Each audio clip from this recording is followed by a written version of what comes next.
Hi everyone, welcome to the Vivek Guruji channel. Vivek Guruji channel में आपका स्वागत है। मैं विवेक सिंह और आज जो है एक बहुत इंपॉर्टेंट करंट अफेयर की बात करने वाले हैं। वो बेसिकली जो ये करंट अफेयर है वो एफडीआई इक्विटी इन्वेस्टमेंट की बात कर रहा है, जो इंडिया में बेसिकली राइज हुआ है। मतलब अगर हम इक्विटी इन्वेस्टमेंट की बात करते हैं तो एफडीआई का इक्विटी इन्वेस्टमेंट एक अलग चीज़ होती है और एफडीआई एक अलग चीज़ होती है। फॉरेन डायरेक्ट इन्वेस्टमेंट एक अलग चीज़ है और एफडीआई का इक्विटी इन्वेस्टमेंट एक अलग चीज़ है। तो वो हाल ही फिलहाल में इंडिया में बढ़ा है, तो उस मैटर को समझते हैं।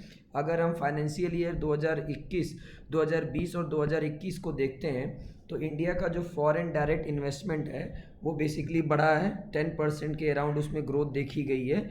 लेकिन अगर हम उसमें देखते हैं तो ज़्यादा जो ग्रोथ देखी गई है वो एफडीआई इक्विटी इन्वेस्टमेंट में देखी गई है।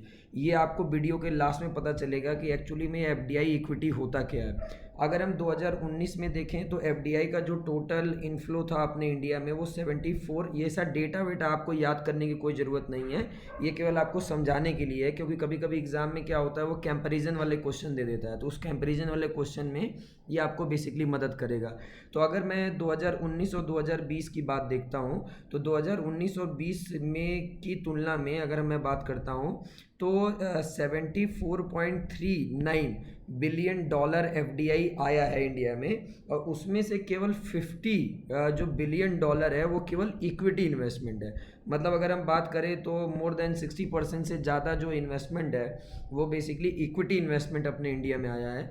और अगर हम बात करते हैं तो इंडिया में जो सबसे ज़्यादा इन्वेस्टमेंट इक्विटी से आया है, अगर हम वो बात करते हैं तो वो सिंगापुर से आया है और इसके बाद क्या बोलते हैं यूएस से आया है और तीसरे नंबर से मॉरिशस से आया है। तो अगर आपसे एग्जाम में क्वेश्चन पूछता है कि सबसे ज़्यादा इक्विटी इन्वेस्टमेंट किस कंट्री से आया है तो सिंगापुर से, इसके बाद यूएस से, इसके बाद अगर हम बात करते हैं तो मॉरिशस से आया है। अगर हम बात करते हैं तो इन सारे कंट्रियों के बाद अगर हम अपने इंडिया में देखें तो इंडिया में जो एफडीआई का इनफ्लो है उसमें जो सबसे शार्पेस्ट ग्रोथ देखी गई है तो वो सऊदी अरबिया से सबसे ज़्यादा ग्रोथ हमारे देश में हुई है।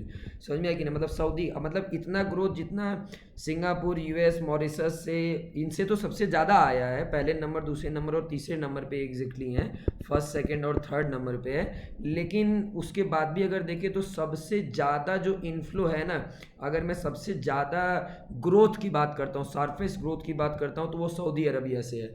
और अगर मैं इक्विटी इनफ्लो की बात करता हूं तो उसमें यूएस की ग्रोथ जो पिछले साल थी उससे ज़्यादा इस बार हुई है, इसके बाद यूके से। मतलब यहाँ पे लिखा है ना कि FDI equity flow from US more than double. मतलब अगर हम उसको पिछले साल की तुलना में कंपेयर करते हैं तो इस साल की तुलना में डबल है, डबल। समझ में आया कि नहीं है। और यूके से बेसिकली ये 44% हुआ है। मतलब अगर यूके से तुलना, मतलब यूएस को देखें तो यूएस से ज़्यादा हमारे देश में आया है। और कौन कौन से ऐसे स्टेट बेसिकली हैं तो अगर हम बात करते हैं तो उसमें गुजरात है, समझ में आया कि नहीं, जहाँ सबसे ज़्यादा एफडीआई का डेस्टिनेशन है। उसके बाद अगर हम बात करते हैं तो महाराष्ट्र है, इसके बाद अगर हम बात करते हैं तो कर्नाटका है। मतलब ये 3 स्टेट हैं, गुजरात, महाराष्ट्र और कर्नाटका। तो गुजरात ने सबसे ज़्यादा एफडीआई को अपने तरफ अट्रैक्ट किया है, दूसरे नंबर पर महाराष्ट्र ने किया है और तीसरे नंबर पर अगर हम बात करते हैं तो कर्नाटका ने किया है। किस फील्ड में सबसे ज़्यादा एफडीआई आया है तो बेसिकली कंप्यूटर और हार्डवेयर के फील्ड में आया है। 2020 और 2021 में 44% जो बेसिकली एफडीआई का इक्विटी इनफ्लो है वो केवल कंप्यूटर और हार्डवेयर में है। और उसके बाद अगर हम बात करते हैं तो कंस्ट्रक्शन सेक्टर में है, उसके बाद सर्विस सेक्टर में, मतलब अगर बैंक, इंश्योरेंस, इन सब सेक्टर्स की अगर हम बात करते हैं। और अगर हम बात करते हैं तो देखो एफडीआई का जो बेसिकली कॉन्सेप्ट है, तो एफडीआई का मतलब क्या है। देखो एक चीज़ होती है जिसका नाम होता है कैपिटल, और कैपिटल एक चीज़ होती है जिसका नाम होता है कि ये फैक्टर ऑफ प्रोडक्शन है।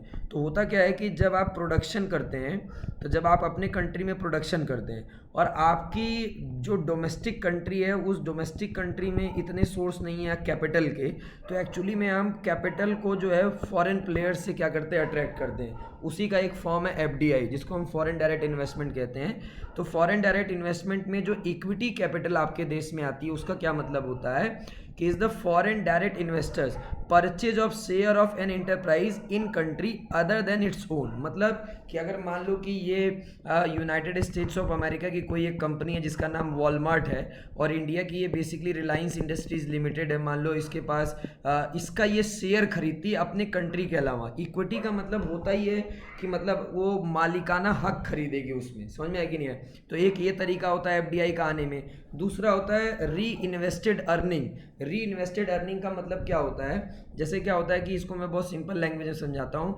जैसे मान लो कि कोई एक रिलायंस इंडिया लिमिटेड है, अब रिलायंस इंडिया लिमिटेड के आप शेयर को खरीदते हैं, तो जब आप शेयर को खरीदेंगे तो रिलायंस इंडिया लिमिटेड जो होगा वो आपको डिविडेंड देगा। तो एक्चुअली में री इन्वेस्टेड अर्निंग में क्या होता है कि जब कोई भी शेयर होल्डर किसी भी कंपनी के शेयर को खरीदता है तो वो कंपनी उसको डिविडेंड नहीं देती है, बल्कि उस पैसे को वो अपने पास रखती है। और वो उस अपने पास को इसलिए रखती है ताकि वो उसको कहीं पे इन्वेस्ट कर सके, या आपने जैसे मान लो कि उस कंपनी ने लोन लिया है तो उस लोन की लाइबिलिटी को पूरा कर सके, तो उसी को बेसिकली री इन्वेस्टेड अर्निंग कहते हैं। तो अगर इस फॉर्म में फिर से समझा रहा हूँ, मान लो रिलायंस इंडिया लिमिटेड है, आप रिलायंस इंडिया लिमिटेड के शेयर को खरीदते हैं तो वो आपको उस पर एक हिस्सा देगा, उसी हिस्सा को हम बेसिकली क्या बोलते हैं, डिविडेंड देते हैं। तो यहाँ पर री इन्वेस्टेड अर्निंग का मतलब क्या होता है कि जो रिलायंस इंडस्ट्रीज है वो आपको डिविडेंड नहीं देगी, जो आपका पैसा है उस पैसे को क्या करेगी, अपने पास रिटेन कर लेगी, मतलब अपने पास क्या कर लेगी, रोक लेगी, और रोक के उसको क्या करेगी, अपने कंपनी को स्ट्रेंथन करने के लिए उसमें इन्वेस्टमेंट करेगी।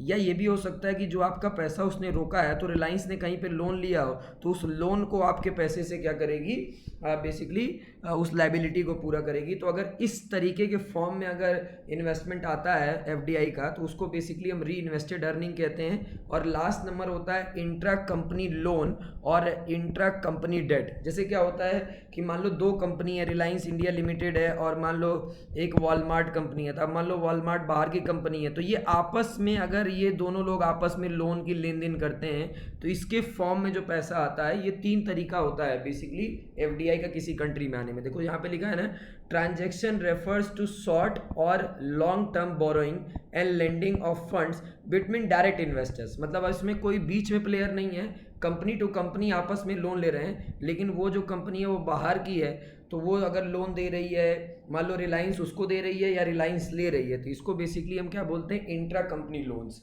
तो इस फॉर्म में भी एफडीआई आपके कंट्री में आता है, लेकिन उसमें से जो सबसे फेमस है वो इक्विटी कैपिटल है, समझ में आया। वो ministry of commerce and industry in सारी चीज़ों को वॉच करती है। तो अगर यहाँ से क्या क्या क्वेश्चन बनने वाला है, तो सबसे पहला बात तो आपको ये याद रखना है कि इक्विटी इन्वेस्टमेंट जो है उसमें बहुत ज़्यादा ग्रोथ हुआ है, वो बात याद रखना है। अगर हम देखते हैं कि 2019 में इंडिया ने 74.39 बिलियन एफडीआई जो रिसीव किया था, उसमें से 50 जो बिलियन डॉलर है वो केवल क्या बोलते हैं, इक्विटी इन्वेस्टमेंट है। सबसे ज़्यादा पैसा सिंगापुर से आया है, इसके बाद यूएस से आया, इसके बाद मॉरिशस से आया है। सबसे ज़्यादा ग्रोथ देखी गई है अपने कंट्री को तो वो सऊदी अरबिया के साथ देखी गई है।